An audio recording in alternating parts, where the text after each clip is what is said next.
நெஞ்சக கோவிலில் நீயாகவே வந்து நெஞ்சக கோவிலில் நீயாகவே வந்து நிலைத்திட நான் செய்த தவம் என்னவோ நிலைத்திட நான் செய்த தவம் என்னவோ எங்கிருந்தோ வந்தன் இதயம் குடி புகுந்தாய் எங்கிருந்தோ வந்தன் இதயம் குடி புகுந்தாய் பொங்கி வரும் கருணை கடலில் நீராட்டினாய் பொங்கி வரும் கருணை கடலில் நீராட்டினாய் நெஞ்சக கோவிலில் நீயாகவே வந்து நிலைத்திட நான் செய்த தவம் என்னவோ அழைத்திடும் நொடிக்குள் அழைத்திட வருவாய் அழைத்திடும் நொடிக்குள் அழைத்திட வருவாய்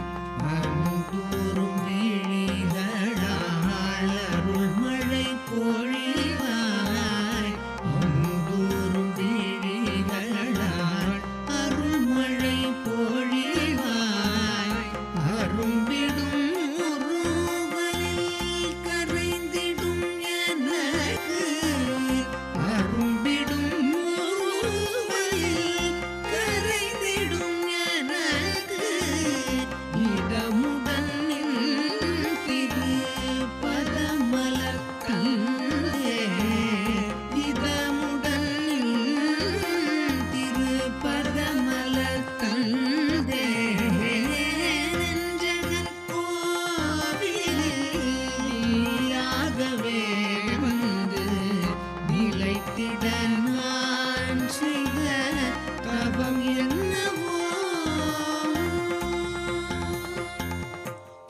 தீதெல்லாம் அகற்றிடும் தெய்வ திருவுருவே தீதெல்லாம் அகற்றிடும் தெய்வ திருவுருவே கலி தீர்க்க ஓடி வரும் குலதெய்வமே கலி தீர்க்க ஓடி வரும் குலதெய்வமே இடி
जय माधुरी रमण भक्त कोलाहल लाल की जय। माधुरी रमण भक्त कुतूहल लाल की जय। प्रेमिकेंद्र महाराज की जय। बोला सब साधु मंडल की जय. மகனீயர்கள் உயர்ந்ததான நற்குணங்களின் ஓர் இருப்பிடம். பிறர் தோஷத்தை என்றும் அறியாதவர்கள், தன்னை அவமதித்தாலும் அவர்களை போற்றுபவர்கள், எந்த ஒரு பரிஸ்திதியிலும் தன் நிலையை இழக்காத உயர்ஞானம் பெற்றவர்கள். அவர்களிடம் கற்க வேண்டியவை அனந்தம். எவ்வாறு கடலிலே ரத்னங்களும் இருக்கின்றன, விஷப்பாம்புகளும் இருக்கின்றன என்றது போல் அல்லாது சாத்விக குண ஸ்பூர்த்தியினாலே மகான்கள் உயர்ந்த நிலையிலே அள்ள அள்ள தெவிட்டாத ஞான அமுதனை தரக்கூடிய பெரும் ஊற்றாக இருப்பார்கள்.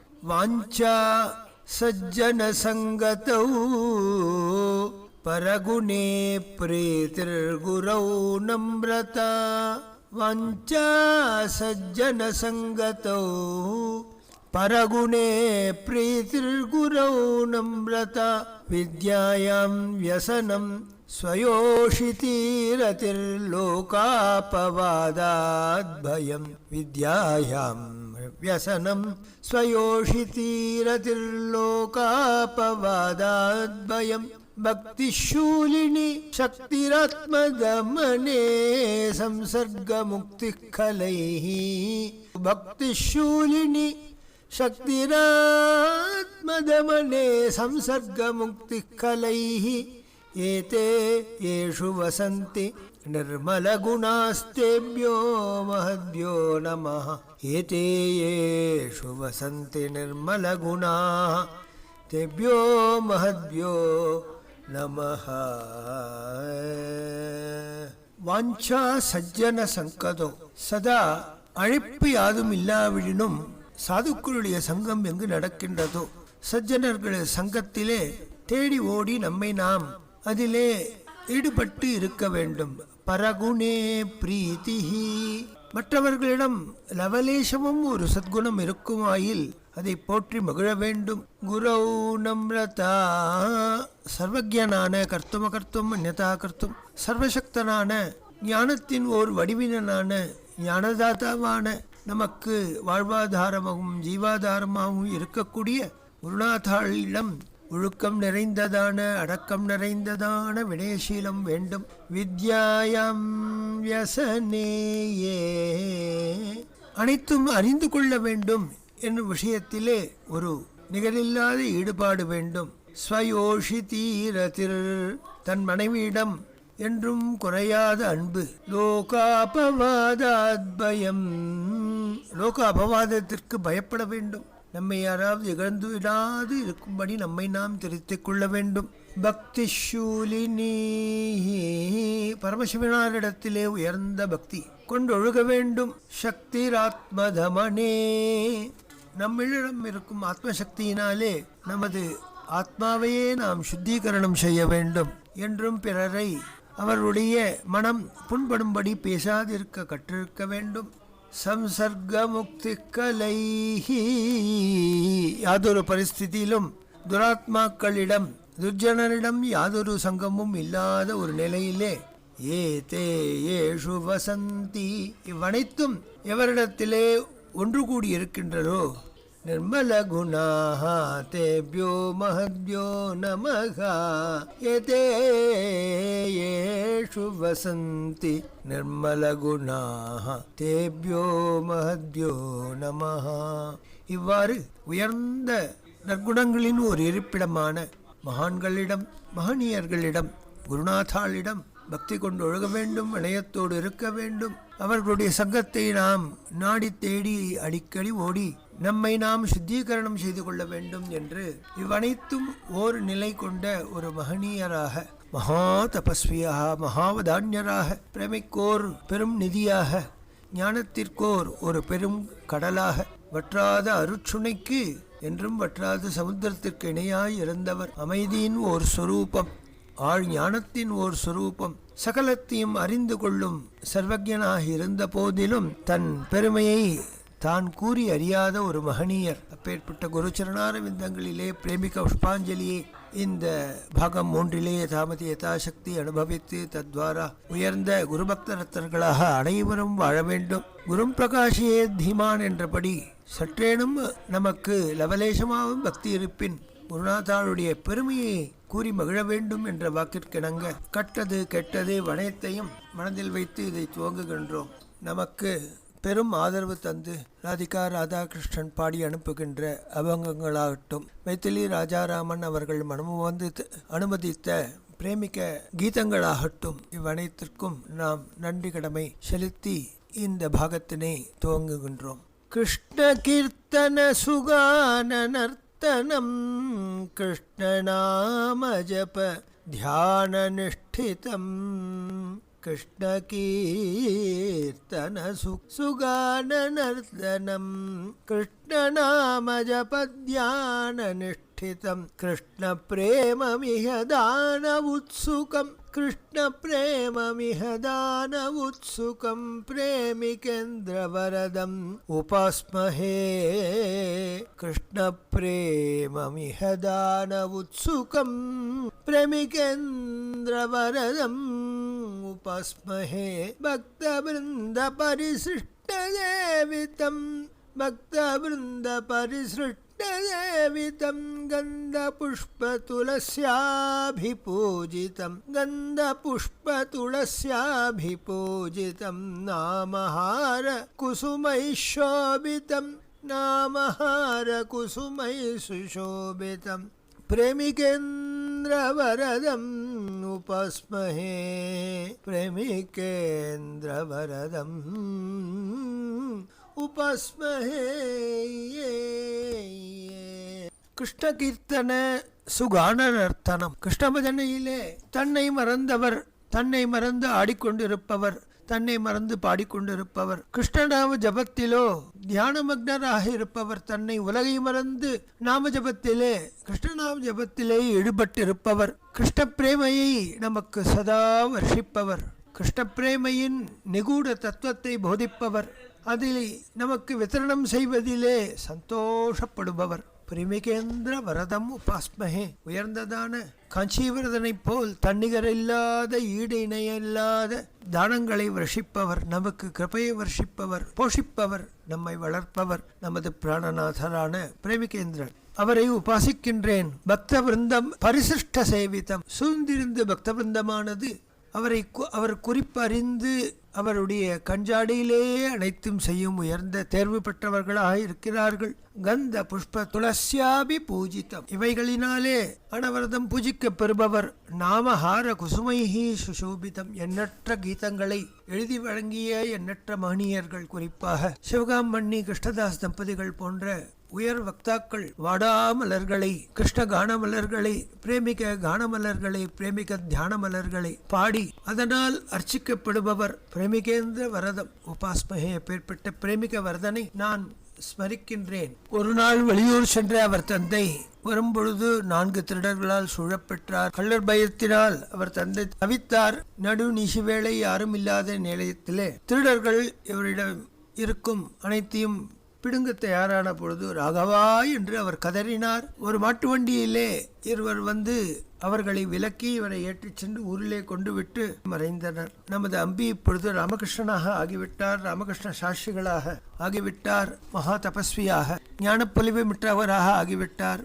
இவருடைய அவதாரத்திற்கு முன் சீதா என்ற ஒரு பெண்மணி இவருக்கு உண்டு. இவருக்கு பின் அலமேலூர், ரங்கநாயகி, ஸ்ரீனிவாசன், மைத்திலி என்று 4 குழவிகள். அவர்கள் அம்பியை அண்ணா என்றுதான் அழைப்பர். அப்பெயர் இன்றளவும் நீடித்து நிலைக்கின்றது என்றால் அவர்களுடைய பிரேமையை என்னென்று கூறுவது. முத்துகிருஷ்ண கடம்பாடிகள் திருப்பனந்தாள் வாசி. அவர் சில சிறு பிள்ளைகளுக்கு வேதம் சொல்லிக் கொண்டிருந்தார். உபநயனம் ஆன பிறகு அவரிடம் வேதாத்தியனத்திற்கு இவர் அனுப்பி வைக்கப்பட்டார். அவர் கவனக்குறைவால் சில பாடங்களை மாற்றிச் சொல்கையிலே அண்ணா அதை எடுத்து கொடுப்பார். எவ்வாறு நீ இதை கிரகித்தாய் என்று குருநாதர் கேட்க, சுவாமி தாங்கள் கூறும்பொழுது அந்த பதங்களின் அர்த்தானுபவத்தை மனம் செலுத்தி வந்தேன். ஓரிடத்திலே அது தொடர்பில்லாமல் இருக்கவே நான் மீண்டும் அவ்வடியை எடுத்து தந்தேன். ஓஹோ, வேதார்த்தமும் தெரியுமோ என்றபடி அவர் வியக்கலானார்.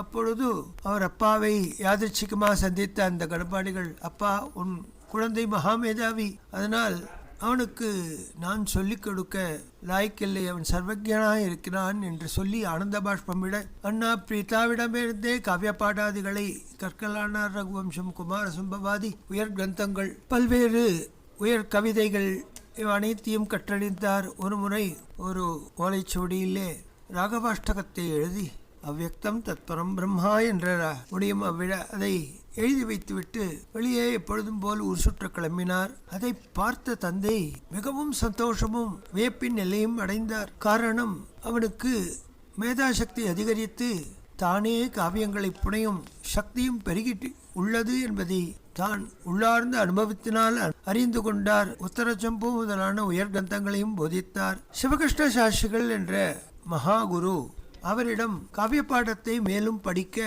இவர் அனுப்பப்பட்டார். அவர் ஆசைப்படி இவரே ஒருமுறை காவிய பாடத்தை பதம் பிரித்து பதச்சேதம் பண்ணி அழகாக நிர்வாகம் பண்ணி அர்த்தானுபவத்தை போதிக்க, அப்பா உனக்கு பாடம் சொல்ல அவசியமே இல்லை, ஆனாலும் இந்த பாக்கியத்தை நான் இழக்க விரும்பவில்லை என்றார். ஒரு நாள் ஒரு மூதாட்டி கிணற்றில் நீர் மோந்து கொண்டு வருகையிலே குடத்தை போட்டுவிட்டாள். கயிறை இழுப்பதற்கு போதிய பலமில்லாததினால் இதை கண்டு அண்ணா ஓடி வந்து ஒத்தாசை செய்தார். உபகார சிந்தனை உள்ள குழந்தாய், உனக்கு நல்வித்தை யாவும் தேடி வரும் என்று அந்த வயதான கிழவி ஆசிர்வதித்தாள்.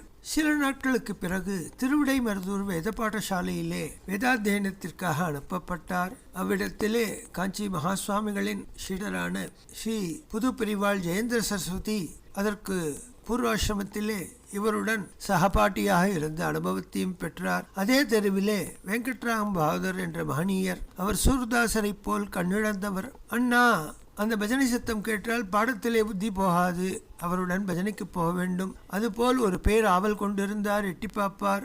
பாகவதரிடம் பரிச்சயமும் ஏற்பட்டது. செங்கனூர் தாத்தா காலக்கிரமேண பகவத் சரணத்தை அலங்கரிக்க அண்ணா செங்குனூர் திரும்பி வந்தார். தாத்தாவிடம் பெரும் வசமுள்ளவராயிருந்தார். நிதமும் சாலக்கிராம பூஜை செய்வார். தாத்தா, இவ்வனைத்தையும் என்னிடம் தந்துவிடும் என்று கூறினார். என் காலத்துக்கு பிறகு அனைத்தும் உனக்குத்தான் அப்பா என்று சொன்னபடி பாட்டியும் கொண்டு வந்து இவருக்கு தந்துவிட்டார். பூர்வாபர பிரயோகம் யாவும் கிரமேண கற்றுக்கொண்டார். மாடுமைப்பது முதலான கனி வேலைகளையும் தெரிந்து கொண்டார். அவர் வீட்டின் பின்புறம் வேலி அமைத்து சில விதைகளை தெளிப்பார், பாற்கொடி வளரும். சில விலைகளை தெளிப்பார், பூசணி கொடி வளரும். அவர் கைப்பட்டால் எதுதான் விளையாது. கல் போன்ற மனம் கொண்ட நம் மனத்தையே மாற்றக்கூடியவர் என்றால் சகல கலைகளுக்கும் ஒரு நிதியாக இருந்தார். மணலிலே ஒரு கோவில் கட்டினால் சிற்ப வேலை இவனுக்கு தெரியுமோ என்று கண்டோர் வியக்கும் வண்ணம் இருக்கும். சாப்பாசா கூட படிக்காத அவர் ஒரு கீதத்தை பாடினால் முற்றும் உணர்ந்தவன், சங்கீத சாஸ்திரத்திலே உயர்நிலை பெற்றவன் போல் இருக்கும் அவருடைய அதிமதுரமான சங்கீதம். விளையாட்டாக மண்பாண்டங்களை செய்வார். சமைப்பதிலும் அனைத்தையும் அமைப்பதிலும் சாம் கொண்டவராயிருந்தார். காலாந்தரத்திலே இவ்வனைத்தும் மிகவும் பிரகாசித்து உலகோர் வியக்கும் வண்ணம் அமைந்தது. இங்கிவன் கனவிலே விட்டலன் வந்து மனங்கவர, இங்கு இவர் கனவிலே விட்டலன் வந்து மனங்கமர நல்லிங்கிதமாய் நினைப்பிலாழ்ந்து சமைத்தான் அவரை கைகளாலே. நல்லிங்கிதமாய் நினைப்பிலாழ்ந்து சமைத்தான் அவரை கைகளாலே. எங்கும் விட்டலமயமதை கண்டு அவன் முன்னர் ஆடிப்பாடி. எங்கும் விட்டலமயமதை கண்டு அவன் முன்னர் ஆடிப்பாடி. சங்கையிலாது பரமணிவனென அறிந்து உணர்ந்து வந்தாரே. சங்கையிலாது பரமன் இவனே என்றறிந்துணர்ந்து வந்தாரே. உவந்த பெற்றோர் ஈராண்டில் உபநயனம் செய்து, உவந்த பெற்றோர் ஈராண்டில் உபநயனம் செய்து உவப்புடன் மாறாக்காதலால் காயத்ரி உபாசனமும் கூட. மாறாக்காதலால் காயத்ரி உபாசனமும் கூட தேவ காரியத்தில் ஆழ்ந்து மேனிவாட நற்தியானமும் தேவ காரியத்தில் ஆழ்ந்து மேனிவாட நற்தியானமும் பாவகாரிகளோடு செய்தா நம்பி தந்தை தாய் மனம் கழிக்கவே. ஒரு நாள் பஞ்ச உஷத்காலத்திலே விட்டலன் சொப்னத்திலே தரிசனம் தருகின்றான். சஷாமள சுந்தரம் தவ சித்தே சதா ராஜதாம் என்று துளசிதாசர் ராமனை எவ்வாறு கொண்டாடினாரோ அவ்வாறு பச்சைமால் திருமேனி அவன் கண்களை விட்டு கடிநிகித ஹஸ்தமாக அவன் நிற்கின்ற பேரழகு சம ஆச்சரணம் உடையவனான சமச்சரணத்தை வைத்துக்கொண்டு அவன் முன் தோன்ற அந்த உருவத்தில் மனதிலே வாங்கிக் கொண்டு தன் கையினாலேயே உயர்ந்ததான விட்டலன் திருவுருவத்தை சமைத்தார். அதே நினைவாக இருந்தார். அது விட்டலன் நினைவு என்கின்ற சுகமயமான சாகரத்திலே மூழ்கினார். எங்கும் உலகனைத்தும் விட்டலமயமாக இருப்பதை கண்டார், உணர்ந்தார், தெளிந்தார், மகிழ்ந்தார். அந்த விட்டலன் அன்று முதல் இவருடைய உபாசனா தெய்வமாக ஆயிற்று. அந்த விட்டலன் முன் கைகளை இடுப்பில் வைத்துக்கொண்டு தன்னை மறந்து ஆடுவார், பாடுவார், தொழுவார், அவனையே மனம் கொண்டு நாடுவார், அகம் கனிந்து உருகுவார். ஒரு நாள் இவன்தான் பரவஸ்து என்பதை கண்டு கொண்டார். அதை அணிந்து உணர்ந்து விட்டலமயமாகவே அவருடைய வாழ்க்கை மாறிற்று. இதை கண்டார்கள் பெற்றோர்கள், மிகவும் உவந்தார்கள். உவந்த பெற்றோர் ஈராண்டில் உபநயனம் செய்து கிரமேண சம்ஸ்காரங்கள் 40 இருக்க அவற்றில் முக்கியமான சம்ஸ்காரமான உபநயன சம்ஸ்காரத்தை செய்து முடித்தனர். உவப்புடன் மாறா காதலால் காயத்ரி உபாசனமும் கூட. காயத்ரி என்ற காயந்தம் திராயதேதி காயத்ரி தன்னை நினைப்பார் துணையை துயர்த்திக்கும் அபேத்திய கவச்சமாக இருக்கின்ற காயத்ரி உபாசனா தேவியாக மாறி இவருக்கு பெரும் ஈடுபாடை தர தேவ காரியத்தில் ஆழ்ந்து மேனிவாட நற்தியானமும். சாஸ்திரிகள் தன் குமாரன் தன்னை விட கியாதி பெற்றவனாக வைதிக விருத்தியிலே மகாத்மாவாக ஒளிர்வான் என்று நினைத்திருந்தார். வெளியூருக்கு அடிக்கடி இவரை அனுப்பி சில கர்மாக்களை செய்து வரும்படி கூறுவார்.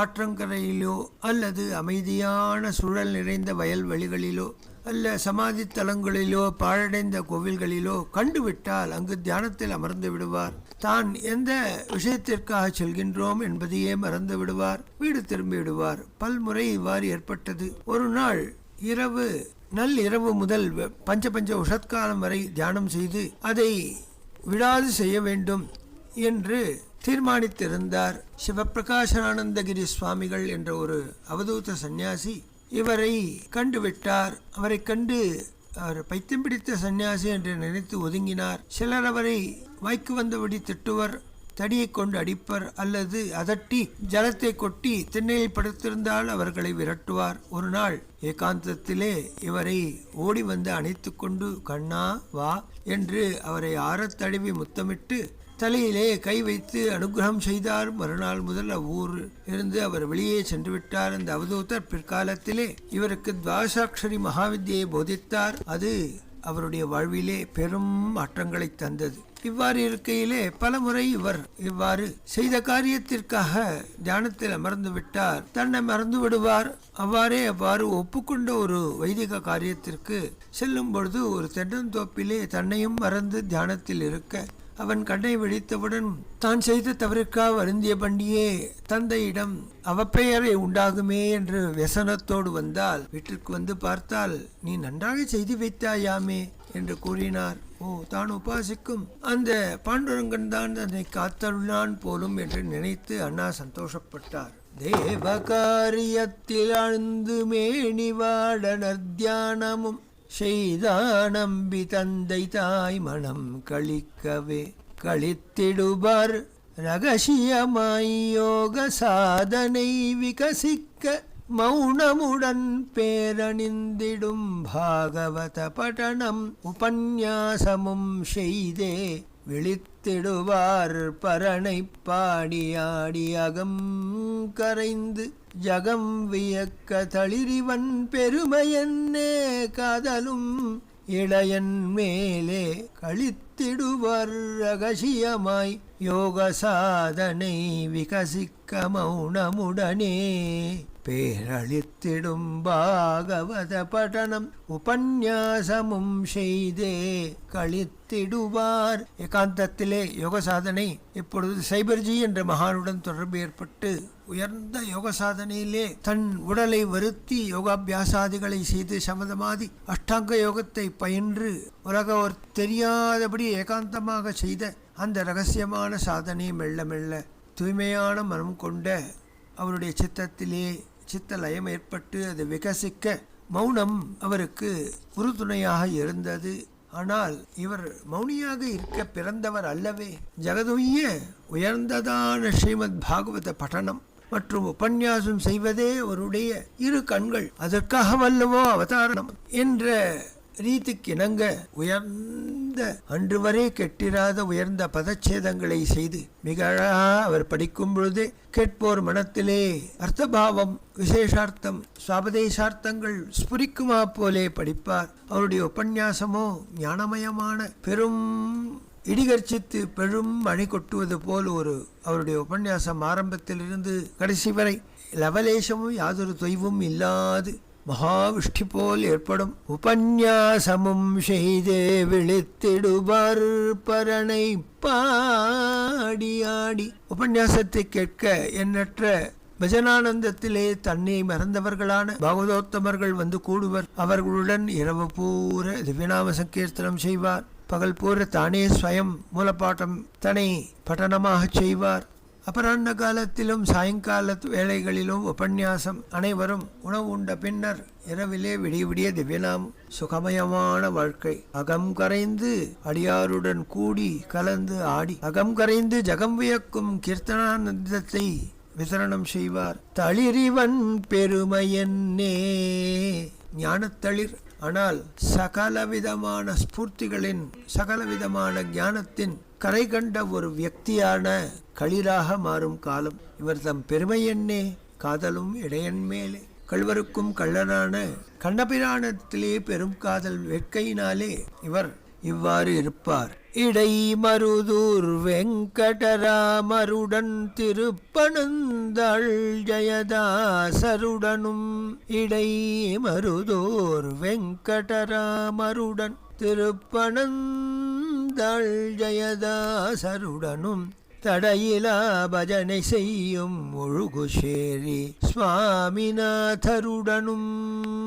தடையிலா பஜனை செய்யும் முழுகுசேரி சுவாமிநாதருடனும் மடை திறந்த வெள்ளமாய் பாடியாடும் கோபாலகிருஷ்ணரோடே.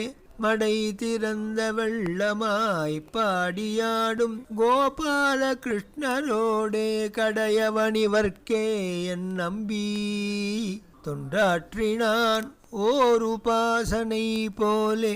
இவர்க்கே கடையவன் என அம்பி தொண்டாற்றினான் ஓர் உபாசனை போலே. உபன்யாசத்திற்கு வந்த பாகவதோத்தமர்கள் மகனீயர்கள் திருவிடமருதூர் வெங்கட்ராம சாஸ்திரிகள், திருப்பனந்தாள் ஜெயராமதாஸ், ஒழுகுசேரி சுவாமிநாதர் மற்றும் எண்ணற்ற பாகவதோத்தமர்கள் திரளாக வெள்ளமாக குவிவர். அவர்களோடே இரவெல்லாம் நாமசங்கீர்த்தனம். கண் தெரியாத இடைமருதூர் வெங்கட்ராம பாகவதோத்தமருக்காக அவருடைய நேடாவே பகுகாலம் இருந்தார். அவருக்கு அனன்யமான கைங்கரியம் செய்தார். அவருக்கு சகலவிதமான அவரை குளிப்பாட்டி காலை விசர்ஜனம் முதற்கொண்டு அவருடைய அனுஷ்டான பர்யந்தம் தன் அனுஷ்டானத்திற்கு தடையில்லாத நிலையிலே அனைத்து கைங்கரியங்களும் செய்வார். ஒரு உபன்யாசத்தை ஒற்றுக்கொண்டால் தன் இருப்பிடத்திலிருந்து அங்கு செல்லும் வண்டி சத்தம், திரும்பி வருவதற்கு வண்டி சத்தம், மற்றொன்றையும் ஏற்க மாட்டார். 2 8 முழ துணி ஒன்றினை மடியாக உலர்த்துவார், மற்றொன்றினை இடுப்பிலே கட்டியிருக்கும். ஒரு பாலக விரக்தரான பாலக சுவாமி. இவர் தான் ஒரு உபன்யாசத்தை செய்யும் பொழுது கோபாலகிருஷ்ண பாகவதர், சுந்தர் பிரபு, நடேச பிரபு முதலான மகனியர்கள் எல்லாம் முதல் வரிசையிலே அமர்ந்து கேட்பர். கோபாலகிருஷ்ண பாகவதர் விடிய விடிய பஜனை செய்வார். அவ்வாறு ஒரு முறை அவர் சத்குரு சுவாமிகள் மடத்திலே இப்ப இருக்கும் பெரியவருக்கு தந்தையின் காலத்திலே அவருடைய பால்யத்திலே இவர் ஒரு சப்தாகம் அங்கு ஏற்றினார். அப்பொழுது கோபாலகிருஷ்ண பாகவதர் திவ்யநாமத்திலே பல்வேறு கீர்த்தனைகளுக்கு பல்வேறு விதமாக உயர் அர்த்தங்களை துவனிக்குமா போலே ஒரு சிறு பாலகனைப் போல் அபிநயம் பிடிப்பார். ஒரு முறை அவருடைய திவ்யநாமத்திலே தியாகராஜ கிருதி அவர் பாடிக்கொண்டிருக்கின்றார். அந்த கிருதியிலே ஸ்ரீமத் ராமாயணம் பூராகவும் முக்கியமான காண்டங்கள் அனைத்தும் அந்த 9 சரணங்களிலே வந்துவிடும். ஸ்ரீராம ஜெய ராம ஸ்ருங்கார ராமயணி చింతింబరాదవో మనసా తళుగుచే కులముందు పెట్టు కౌసల్యమును తపమేమి చేసెను தெரியா. தான் பெற்றெடுத்த மகவு ஸ்ரீராமனிடம் பேர்பட்ட பிரேமையை வர்ஷிக்கின்ற கௌசல்யை, எப்பேற்பட்ட பாக்கியம் பெற்றவர்கள், இப்பேற்பட்ட தவம் செய்திருக்கின்றாள் ராமா வா என்றவுடனே குழந்தை தவழ்ந்து வருவான். குழந்தைகளே இல்லை என்ற நிலையிலே புத்திரகாமேஷ்டி யாகம் செய்து 1க்கு 4 குழந்தைகளை இருந்த தந்தை தசரதன் ஸ்ரீராம ராமாயணி பிலுவமுனு அவ்வாறு கூப்பிடுவதற்கு தபமேமி ஜேசெனோ தெளியா, அவன் என்ன தவம் செய்தானோ அவ்வாறே சௌமித்திரி ராமனுக்கு கைங்கரியம் செய்வதற்கோ விஸ்வாமித்திரன் பாலராமனையும் சௌமித்திரியும் அழைத்து கொண்டு யக்ஞசம்ரக்ஷணார்த்தனம் செய்து சென்று அங்கு அகல்யைக்கு சாப விமோசனம் தந்து சிவசாப பஞ்சனம் செய்து ஜனககுமாரியான அந்த சீதாதேவியை நிச்சயதார்த்தம் ஏற்பட்டு தன தனய நொசகி கணுலார கண ஜன குண்டு తపమేమి చేసెను తెలియా. తన తనయ నొసగి కనులార గణ జనకుండు தன் குமாரியான ஜானகியை ராமனுக்கே விவாகம் செய்து தர வேண்டும் என்று நிச்சயித்தானே அந்த ஜனக் மகாராஜன். அவன் செய்த பாக்கியம் தான் என்னே. தஹரம்பு கருக கரமுனு பட்ட ஜானகி தபமேமி ஜேசெனோ తెలియా. யாரோ இவர் யாரோ என்ன பேரோ அறியேனே என்ற நிலையிலே வண்ண மாடத்தில் இருந்து ராமபிரானே தோள் கண்டார் தோளே கண்டார், கமலமன்னத் தாள் கண்டார் தாளே கண்டார் என்ற நிலையிலே தன்னை மறந்து இருக்கின்ற சீதாதேவி அவளை விழித்து தோழி கூறுகின்றாள், இவன் உனக்கு மாலையிட்டால் எவ்வாறு இருக்கும் என்று எண்ணுகிறாயோ என்றவுடன் அதையே குருவார்த்தையாக எண்ணி அவ்வாறு அமையாதா என்று எண்ணினாள். காரணம், சிவதனுசை ஒடிப்பாரில்லை அவை எடுப்பாரில்லை என்ற நிலையிலே ஜனகன் தன் எண்ணத்தையே கைவிட்டான்.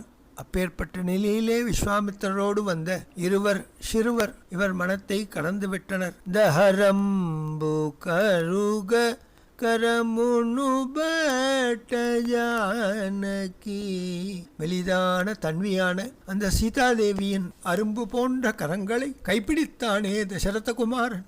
அவள் செய்த பாக்கியம்தான் என்ன என்ற இடத்திலே பாகவத சுவாமி சீதாதேவியாக அண்ணாவை வரித்து விட்டார். அன்று சீதா கல்யாணம். தன் மாலையை அவருக்கு சூடி அவளோடு கிரஸ்த தர்மத்தை அனுஷ்டிக்க அயோத்தியை நோக்கி நகருகின்ற கட்டம் இது அண்ணாவின் ஆழ்மனத்திலே பதித்து விட்டது. ஆச்சாரிய துல்லியரான வயதான கோபாலகிருஷ்ண பாகவதர் தன் கரம் பிடித்து தன்னையே ஏற்றாரே என்று சந்தோஷப்பட்டார். மறுநாள் மூலபாராயணம் ஆரம்பிக்க வேண்டும். பாகவத சுவாமியோ நல்ல விடிய காலை வேளையிலே சங்கீர்த்தனத்தை முடித்துவிட்டு காலை கடன்களை முடித்துவிட்டு ஸ்நானாதிகளை முடித்து வந்து ஒரு ஓய்வெடுக்கும் நாற்காலிலே சாய்ந்து கொண்டு நாமஜபம் செய்த வண்ணம் சற்று உறங்குவார். வயதானவர் பாரதம் பூர தன்னுடைய உபாசனாமூர்த்தியை எடுத்துக்கொண்டு நாமகீர்த்தனம் பரவ பாடுபட்ட உழைத்த மகனீயர். அவர் எழுந்து வந்து ஒரு 9:30 மணி வாக்கிலே உஞ்சவர்த்தி நடக்கும். அப்பொழுது அவருக்கு வேண்டுங்கின்ற சந்தனாதிகளை அரைத்து பூஜைக்கு வேண்டுங்க அனைத்தையும் எடுத்துவிட்டு உஞ்சவர்த்தி வஸ்திரம் அக்ஷய பாத்திரம் அனைத்தையும் எடுத்துவிட்டு சித்தமாக கை கட்டி கொண்டு நிற்க, ஏன் சுவாமி மூலபாராயணம் துவங்கவில்லையா என்று அவர் கேட்க, நேற்றுதானே என்னை கைப்பிடித்தீர், உமக்கு கைங்கரியம் செய்ய வேண்டாமா என்று அண்ணா கூற, கண்டோரும் கேட்டோரும் வியந்தனர். தியாகராஜாப்தயனி போகட நாரத மௌனி தபமேமி ஜேசனோ தெலியா.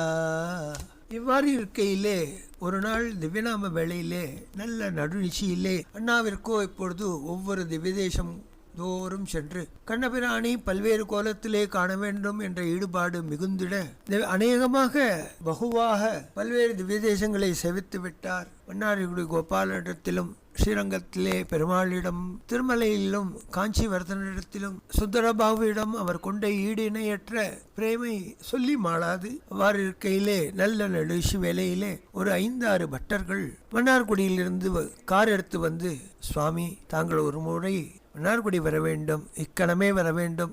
சுவாமி மிக அழகாக இன்று உற்சவத்தை நடத்தி முடிக்கும் வேளையிலே கோபுரத்திலிருந்து உள்ளே செல்ல மறுக்கின்றான், தாங்கள் வர வேண்டும் என்று பிரார்த்தித்த வண்ணம் இருக்க, அப்பொழுது பாகவத சுவாமியின் அபிநயத்துக்கு விளைவிக்காத ஒரு க்ஷண நேரத்துக்காக காத்திருந்து அவரிடம் அனுமதி பெற்று மன்னார்குடி க்ஷேத்திரம் வருகின்றார். அங்கு அசாத்தியமான தாயார் கோலத்திலே பெருமாள் அன்று சாத்துப்படி மிகவும் மனதை கொள்ளை கொள்ளும் விதமாக இருக்க அவளை கண்டார், தன்னை மறந்தார். சுவாமிக்கு உபகாராதிகளை மீண்டும் சமர்த்தீரா, க்ஷமாபணம் கேட்டுக்கொண்டீரா என்று பிரார்த்திக்க, அவ்வனைத்தும் ஆயிற்று. ஆனால் ஏனோ சுவாமி தன் கரிமா சக்தியை வெளிப்படுத்துகின்றான், எங்களால் அசக்க கூட இயலவில்லை, இப்பொழுது தளிகை சமர்ப்பியுங்கள் என்று சொல்ல, அடுத்த கணம் மேலவாத்தியத்தோடு தளிகை வர அண்ணாவின் திருக்கரங்களால் அது சமர்ப்பிக்கப்பட்டு கோபாலன் பொன்மருடன் உள்ளே ஆடிக்கொண்டு சென்றான். பின்னர் அங்கிருந்து அண்ணா திரும்பி வந்தார். அப்பொழுது திரும்பி கொண்டு விடும்பொழுது பட்டர்கள், அக்கால வேளையிலே உங்களை சமப்படுத்தி விட்டோம். அல்ல, அவ்வாறல்ல, இன்று இந்த தாயார் கோலத்தை ஸ்ரீரங்க க்ஷேத்திரத்திலே கண்டு அனுபவித்த அடியேன் எங்கும் காண வேண்டும் என்று பெருமாள் சங்கல்பம், அதனால் அல்லவோ என்னை இங்கு அழைத்திருக்கின்றான் என்று அவர்களிடமிருந்து விடை பெற்றார். மடை திறந்த வெள்ளமாய் பாடியாடும் கோபால கிருஷ்ணரோடே கடையவன் இவர்க்கே என பாகவத உலகற்கே கடையவன் தான் என்று அண்ணா நினைத்து கொண்டு தொண்டாட்டுவார். ஓர் உபாசனை போல, ஒரு முழுமூச்சோடே, ஒரு மகாவிஸ்வாசத்தோடே, ஒரு தாசபாவனை மேலிட்டினாலே அவ்வாறு அவர் செய்து அனுபவித்ததை நாமும் இங்கு அனுபவித்தோம்.